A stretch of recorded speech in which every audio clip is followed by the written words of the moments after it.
Hello, in this video I want to show you how to enable or disable Magnifier for Asus Tuf Gaming laptop.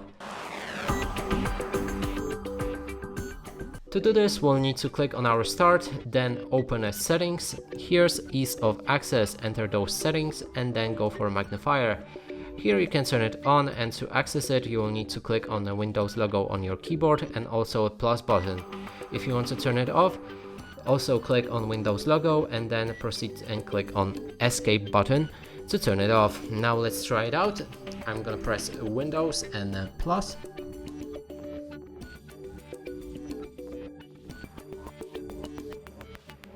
And here Magnifier turns on. And to turn it off, again Windows plus escape to turn. And yeah, it turns off. And that's it for this video. Hope you like it. Please consider subscribing to our channel, leave a like and a comment below.